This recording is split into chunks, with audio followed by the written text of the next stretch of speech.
So today I want to talk about burnout in women, especially over the age of 40. Now, this can happen under the age of 40 as well. Matter of fact, I have lots of clients in their mid-30s who have been going through burnout, but it tends to hit around that age. I'd say 35 to 55, and of course, it exists outside of that. But the reality is that burnout isn't maybe what you think.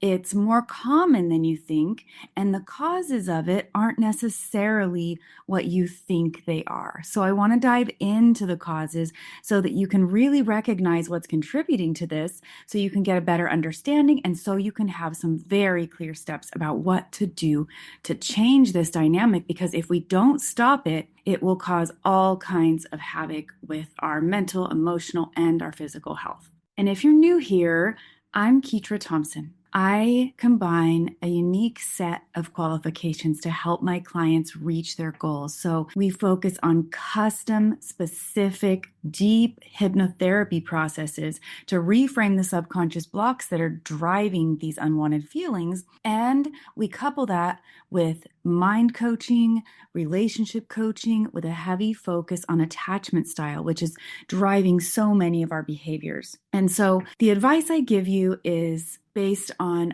all of this experience and all of my years of working with people and helping them get to the heart of these issues. So if you'd like to learn more, you can check out the link in the description below, where you can set up a completely complimentary consultation call. So you and I can chat and we can get to the heart of what's going on with you, and I can make my best recommendation. So burnout is happening at record numbers, I think, for everyone, men and women. But I'm seeing this dynamic in women that shows up a little bit differently. And they're not quite sure why they feel this way. They're not quite sure why they feel depressed or numb, or like they don't have purpose in their life anymore and they don't know what to do about it. There's sort of a confusion, and sometimes they realize it's burnout and sometimes they don't. But what I've realized is that I myself have gone through this multiple times. I've gone through burnout. And so sometimes it's been because of the other people in my life that have been making my life miserable,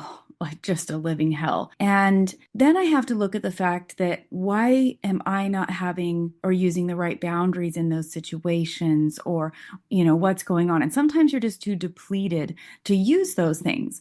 But it also can happen when you don't necessarily have someone else that's making life miserable, but you also don't have support. And that is really at the heart of this, whether you're dealing with a spouse or a partner that isn't carrying their weight, that isn't being a real team player, that isn't communicating and isn't responding to your requests for help, or if you are doing it on your own and you literally don't have anyone to help. The heart of the issue is that you don't have the support that you need. And so the mistake we make in this process is that we think that we're going to grab these little micro moments of recharge, a pedicure, a bath, an hour here, an hour there, 30 minutes here, and we're just going to try to grab what we can of peace and rest and relaxation. But it doesn't work.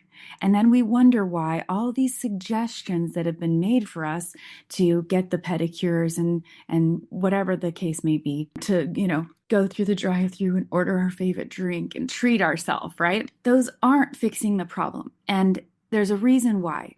And it's because really two things. A lot of what's driving the way that we feel can come from our subconscious programming. And the subconscious programming is like a freight train. It is running the show of your life. It controls over 95% of everything you think, feel, and do. So if there's old programs running there that are keeping you looping into behaviors and patterns that aren't serving you well, maybe they served you well when you were young, then you're fighting an internal battle. But the other thing that's more tangible and practical that I really want to talk about is that we don't give ourselves enough time to rejuvenate. So instead of grabbing these little moments here and there, what we really need to do is set aside a big block of time. Now, sometimes you can only grab 24 hours. Better if you can do 48 hours. Better if you can do 4 days. Better if you can do 7 days. But the reality is that we have to go through a 3-phase process if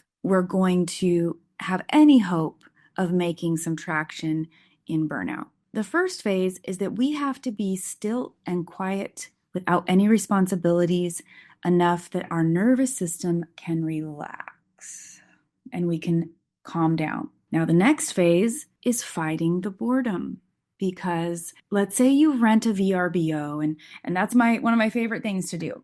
As long as it's by water, I want to be by the water. And you sit on the deck and you drink your coffee and, you go, for me, I would go paddleboarding or whatever those things are that aren't plugged into the busyness of the world, to social media and TV and having to entertain other people or cook for other people or whatever. You have to relax first, but the second part is at some point you feel the boredom. You're used to going and going and going. And so you have the temptation to get the dopamine hit, to scroll through your phone, to, do something that feels like something, because this nothingness feels really weird.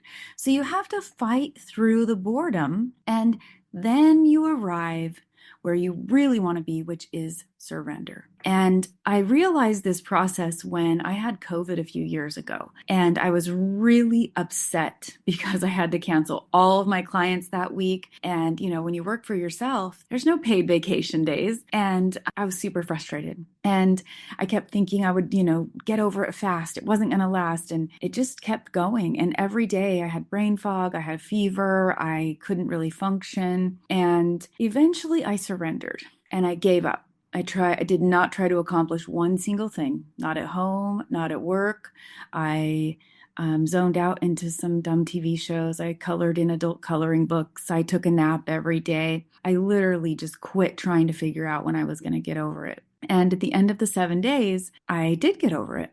And I felt really good. And I actually, in that next week or so, I accomplished some things that I had been putting off for months and months and months. I had a renewed sense of energy. I had a burst of creativity.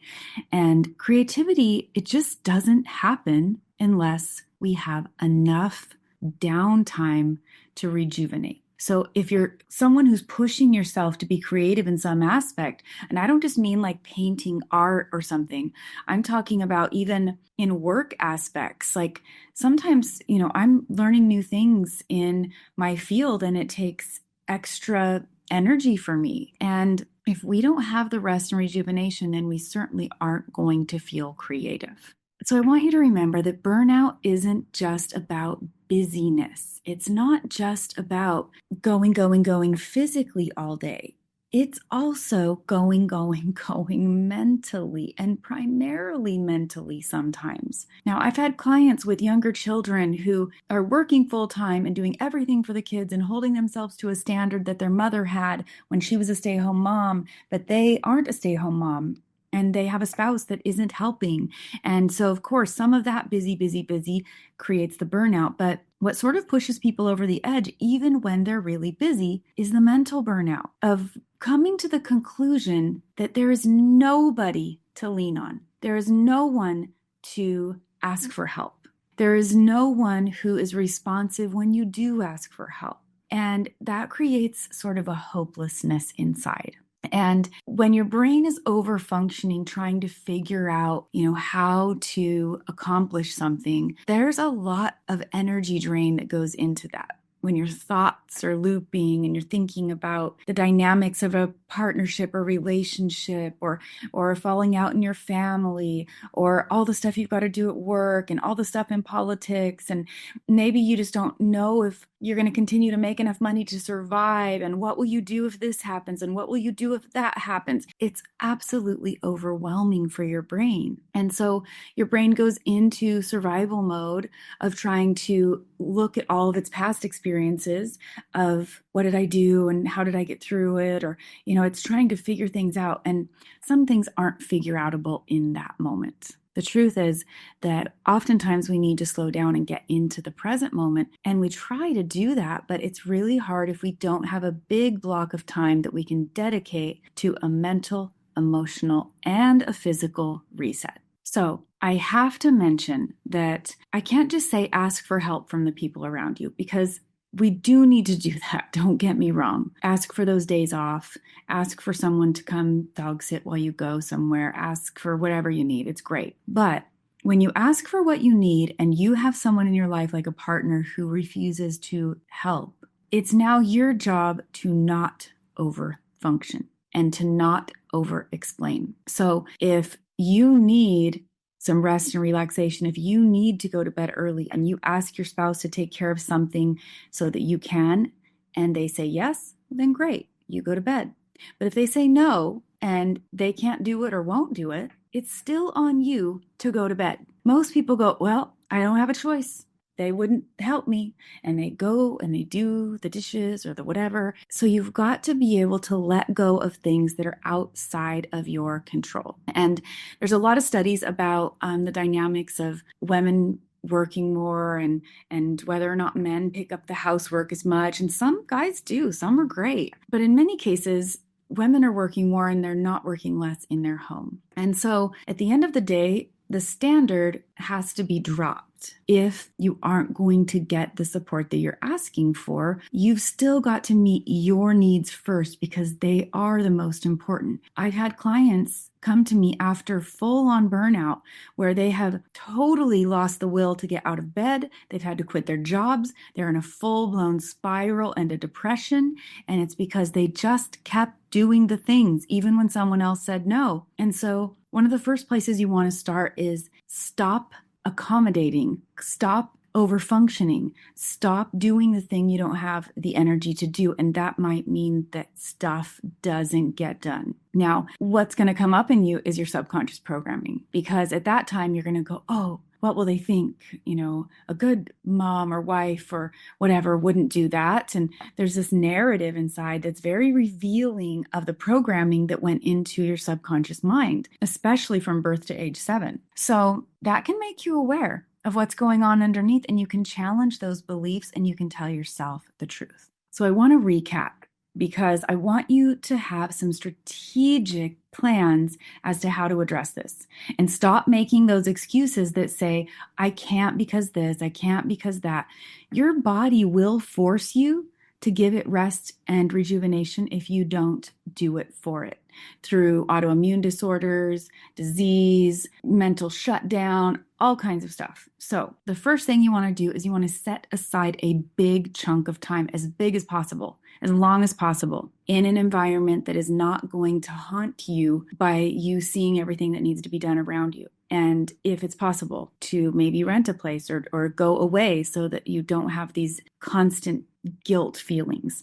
So you want to set aside a chunk of time, and then you want to allow for the 3-step process of calming your nervous system, relaxing. Maybe you choose to read a book, make some tea, just allow your body to relax. Second, when the boredom thing happens and you start getting antsy because you're bored, push through it. Just remind yourself you have a goal here. You have a purpose for being in this space. And you're not going to go back to those old ways of being while you're here. Push through the boredom. And then you will find yourself in surrender. Surrendering to just being still, taking good care of you, taking the baths, reading the books, relaxing, whatever feels good to you, but not exerting yourself or taking care of anyone else. And the daily things you can do is start noticing, check in with yourself every day. How am I feeling? Do I have the bandwidth? What do I need today? What would help me feel better? And then expressing those needs to the people around you.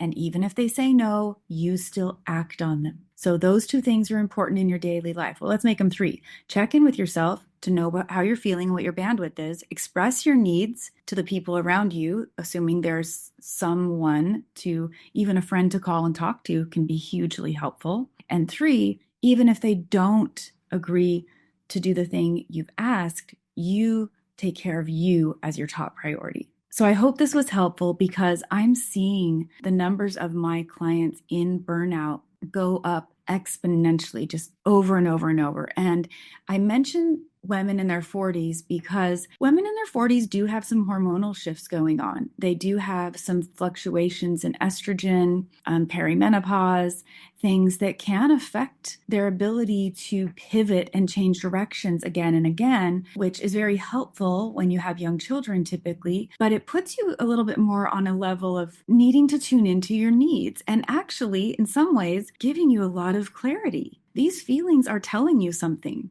And it's time that we listen before it's too late. So again, if you would like some very personalized custom help to get to the heart of these issues, to get to the heart of why you keep doing the things you're doing because of that subconscious programming, set up that consultation call. I would love to help you get some clarity and to see if we're a good fit to work together. So, as always, if this resonates with you, I really appreciate it if you click like and subscribe so you can be notified every time I post a new video. And until next time, I hope you curate a life by your own design.